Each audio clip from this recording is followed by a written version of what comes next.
Guys, আজ আপনাদের সাথে শেয়ার করে নেব কাঁকরোলের একটা ভীষণ সুন্দর রেসিপি। ব্লগ সুজিত চ্যানেলে আপনাদের সবাইকে স্বাগত জানিয়ে আজকের রেসিপি শুরু করেছি। তো এই কাঁকরোলের রেসিপিটা এতটাই টেস্টি হয় যে ছোটো থেকে বড় সবাই কিন্তু ভীষণ পছন্দ করবে। আর যেসব বাচ্চারা এই কাঁকরোল খেতে চায় না তারাও কিন্তু আঙুল চেটে পুটেই খাবে, এতটা টেস্টি হয় এই কাঁকরোলের রেসিপিটা। তো আমার সঙ্গে থাকো এবং পুরো ভিডিওটা দেখো, একটি লাইক দিয়ে আজকের এই রেসিপি। তো রেসিপিটা বানানোর জন্য আমি এখানে নিয়ে নিয়েছি কাঁকরোল দুটো। আর কাঁকরোলগুলোকে দেখো খুব ভালোভাবে আমি ধুয়ে নিয়েছি। প্রথমে ধুয়ে নিয়ে লম্বা লম্বা করে কিউব করে করে আমি কেটে নিয়েছি। তো দেখো তোমাদের ঠিক দেখিয়ে দিচ্ছি, ঠিক এইভাবেই আমি লম্বা লম্বা করে কাঁকরোলগুলোকে কেটে নিয়েছি। দেখতেই পাচ্ছ কত সুন্দরভাবে কেটে নিয়েছি। তো এইভাবে কেটে নেবে, তাহলে দেখতে ভারী সুন্দর লাগে আর খেতেও কিন্তু সুন্দর লাগে। তো এবারে আমি কাঁকরোলের মধ্যে দিয়ে দেবো অল্প পরিমাণে একটু লবণ আর দেবো একটু হলুদের গুঁড়ো, দিয়ে খুব ভালোভাবে একটু মাখিয়ে নেব। তাহলে কি হবে, কাঁকরোলগুলোর ভেতরে নুনটা প্রবেশ করলে কাঁকরোলগুলো কিন্তু খেতে ভীষণ টেস্টি হবে। আর কাঁকরোলগুলো বেশ আমি দেখো নুন আর হলুদটা মাখিয়ে একদম রেডি করে নিলাম। এইভাবে লবণ আর হলুদ মাখিয়ে নিতে হবে। তো এবারে আমি এখানে নিয়েছি 3 পিস মাছ। মাছগুলোকেও বেশ আমি খুব ভালোভাবে ধুয়ে নিয়েছি, পরিষ্কার করে ধুয়ে নিয়ে মাছগুলোর মধ্যেও লবণ আর হলুদ আমি মাখিয়ে নিয়েছি। নুন আর হলুদটা মাছের মধ্যে না লাগিয়ে নেব, তাহলে মাছের মধ্যেও নুনটা ঠিকঠাক মতো প্রবেশ করবে। তার এদিকে দেখো কাঁকরোল আর মাছ আমি দুটোই কিন্তু লবণ আর হলুদ মাখিয়ে রেডি করে নিয়েছি। দিয়ে আমি এটা রেখে দেবো কিছুক্ষণের জন্য রেস্টে, যাতে করে খুব ঠিকঠাক মতো নুন আর হলুদটা সেট হয়ে যায়। তো এইবারে চলে এসেছি গ্যাসেতে একটা কড়াই বসিয়ে আমি দেখো এখানে পরিমাণ মতো তেল দিয়েছি মাছগুলো ভেজে নেওয়ার জন্য। তো এবার তেলটা গরম হয়ে গেছে, আমি এবারে মাছগুলো ভেজে নেব। তো আমি এখানে মাছগুলো ভেজে নিচ্ছি। মাছগুলো আমি গরম তেলের মধ্যে দিয়ে দিয়েছি, দিয়ে একটু নাড়াচাড়া করে একটা পাশ আমার মাছের ভাজা হয়ে গেছে, উল্টে দেব আর একটা পাশ ভেজে নেওয়ার জন্য। তো মাছের একটা পাশ আমার দেখো খুব সুন্দর করে লাল করে ভেজে নিয়েছি। আমি আরেকটা পাশও ঠিক উল্টে দিয়ে আরেকটা পাশও ঠিক লাল করে এইভাবেই ভেজে নেব। তো মাছগুলো একটু খুব বেশি কড়া করে একদম ভাজার দরকার নেই, ঠিক একটু এইভাবে লালচে লালচে ভাব হবে মাছগুলো ভেজে তুলে নিতে হবে, তাহলে কিন্তু খেতে ভীষণ টেস্ট লাগে। আর মাছ ভাজার যে একটা সুন্দর স্মেল বেরিয়ে আসে, কি বলবো বন্ধুরা, মনে হয় যেন রান্নার আগেই মাছগুলো খেয়ে নিই, এতটাই টেস্টফুল লাগে। তো যাই হোক, আমার মাছগুলো ভাজা হয়ে গেছে। এবারে আমি ওই তেলের মধ্যেই দিয়ে দেব ওই নুন হলুদ মাখিয়ে রাখা কাঁকরোলগুলো। আর কিন্তু আমি এক্সট্রা করে এখানে কোনো তেল ব্যবহার করব না।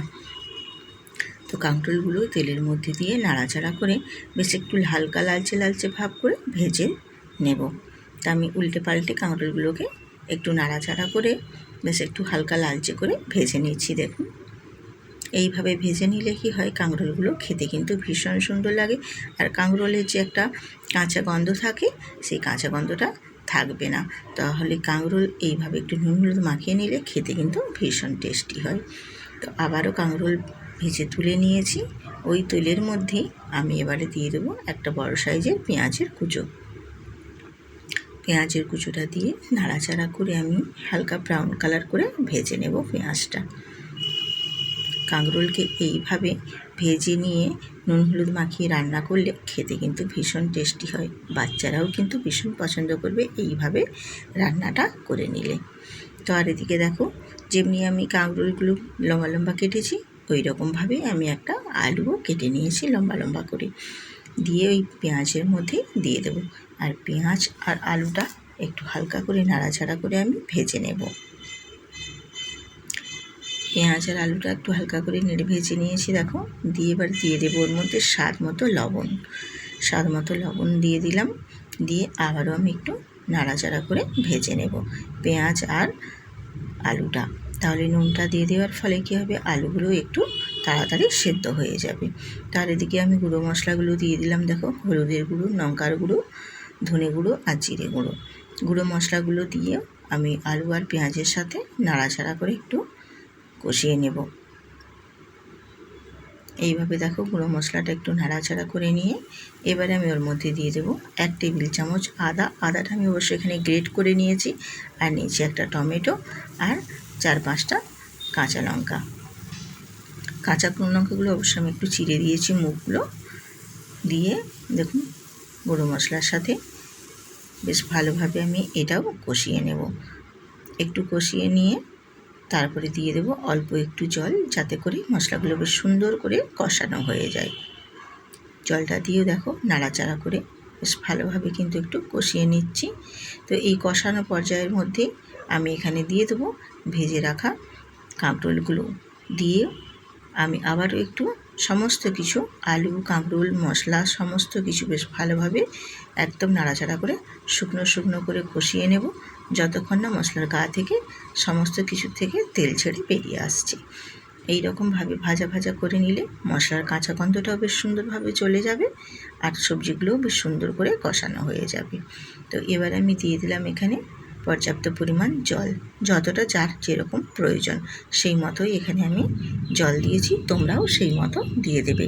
তো দিয়ে দেখো আমি একটু নাড়াচাড়া করে ফুটিয়ে নিচ্ছি, যাতে করে আলু আর কাঁকরোলটা বেশ ভালো মতো সেদ্ধ হয়ে যায়। তো যেহেতু আমার কষানো হয়ে আগে থেকেই ছিল, আবারও মশলার সাথে কষানো হয়ে গেছে, মোটামুটি আমার 70% উপরে সবজিটা সেদ্ধ হয়ে গেছে। তো আরও আমি জল দিয়ে বাকিটা ফুটিয়ে মোটামুটি আলু আর সবজিটা বেশ ভালো মতোই সেদ্ধ করে নিয়েছি। এই পর্যায়ে দিয়ে দেবো এখানে আমি ভেজে রাখা মাছগুলো। ভেজে রাখা মাছের পিসগুলো ওই ঝোলের মধ্যে দিয়ে দিলাম, দিয়ে একটা খুন্তি দিয়ে নাড়াচাড়া করে ঝোলের গ্রেভির মধ্যে মাছগুলো আমি ডুবিয়ে খুব সুন্দর করে ফুটিয়ে নেব।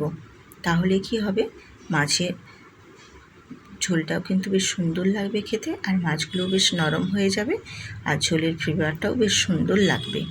তো এইভাবে দেখো আমি মাছগুলো ফুটিয়ে নিচ্ছি, আর মাছগুলো নরম হয়ে যাবে, আর ঝোলটা কিন্তু খেতেও ভীষণ টেস্টি হবে। তো আমি মোটামুটি ফুটিয়ে নিয়েছি দেখো, আর খুব বেশি আমি নাড়াচাড়া করব না, আর খুব বেশি আমি এখানে ফোটাবও না। মোটামুটি আমার মাছগুলো ফুটে নরমও হয়ে গেছে, আর আমার রেসিপিটাও কমপ্লিট হয়ে গেছে। এবারে আমি গ্যাসের ফ্লেমটা অফ করে দেব, আর বেশি এখানে ফোটাবো না। গ্যাসের ফ্লেমটা অফ করে দিয়ে ওপর থেকে আমি কিছু ধনেপাতা ছড়িয়ে দেব, যাতে ধনেপাতার সেন্টটা খুব সুন্দরভাবে থাকে।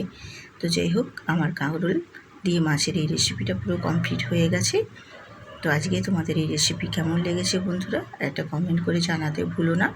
ভিডিওটিতে একটি লাইক দিয়ে বন্ধুদের সাথে শেয়ার করে দিও, আর আজকের রেসিপি যদি আমার ভালো লাগে তাহলে সাবস্ক্রাইব করে বেল আইকনটি প্রেস করে আমার পাশে থেকো।